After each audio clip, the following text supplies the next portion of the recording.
Have you ever left a meeting thinking, after the meeting ends, but this was not what I was trying to say? Why did they have to misunderstand me? If this is you, you're not alone. So you see, most times, as professionals, there's a simple mistake we always make. As we always think people hear our words and pick our words for what it is. But most times where people are not just listening to what we say, people are listening to the pace, to the mannerism, where is his head. Does he mean what he say? What's he trying to say? What's the lingo or what does that kind of word mean in our own environment?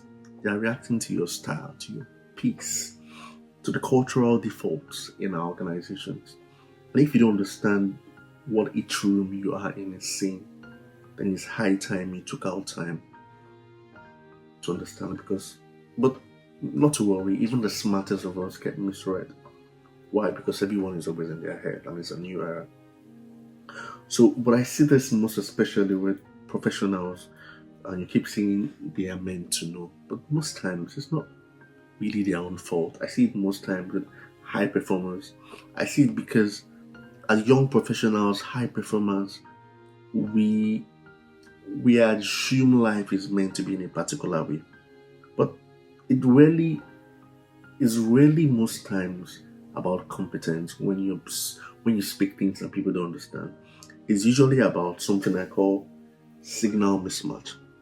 You see, with signal mismatch, you need to understand what each word means in each organization. The leader who rises faster most times is not always the loudest in the room. He's the one who understands, who is quite 110% aware. So when I say self-awareness is very key, this is where it comes into place. So for instance, let me give a simple example.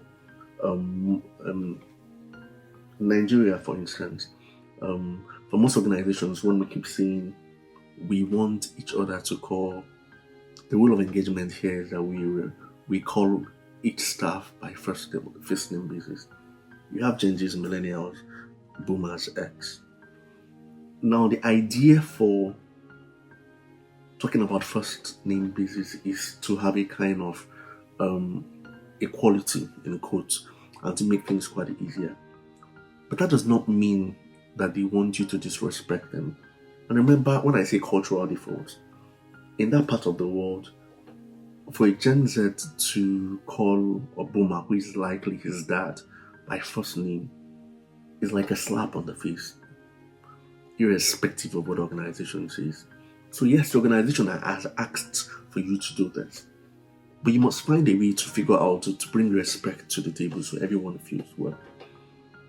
If I tried this in the United States or United Kingdom or anywhere in Europe, it's a normal. So I could remember having a proposal, I think it was an interview, and a glass of water was dropped on the table. And they asked, do you want water? I said, yes, I took it. And at the end of the conversation, when we got past that, they were like, you're the first person that had to take the water. And I was like, and they were like, and that was what made us start the conversation. Why? Because it's assumed that taking this water is a sign of boldness, awareness. It shows that you're not shy and you also accept us. And I said, wait, from where I come, the reason why the guy that comes in here, if you ask him to take a glass of water or a glass of tea or coffee, he won't take it. Doesn't mean he disrespects you. Sometimes it's not something he's used to. It's his own way of trying to respect you. But you see, these are two clashes of culture. I said no. So these are things you must always understand and understand when your message starts getting misread, which is why I'm more concerned about cultural understanding where you are and the rules of engagement, things that I said. That's why reading the room for each room you get into is quite important. When you read the room, you adjust your approach and you now lead from a place of awareness. And let's not forget, these things are learnable skills, Now, if you're navigating this in your own career, there's one thing I always say, or you always think this does not count. Something tells you, am I imagining things? You're not imagining things. It's important. The things you think in your head, the things that signal to you as if they count and you think they don't count, they count, especially if you're smart enough to have figured it out. And you're not just learning, but if you are aware of it, what it means is that you are learning the deeper rules without anyone sitting you down to have lecture. You're learning deeper rules of how to read a room, which is a plus to you. So it's already morning. Okay. Yeah. For more of this, don't be a stranger.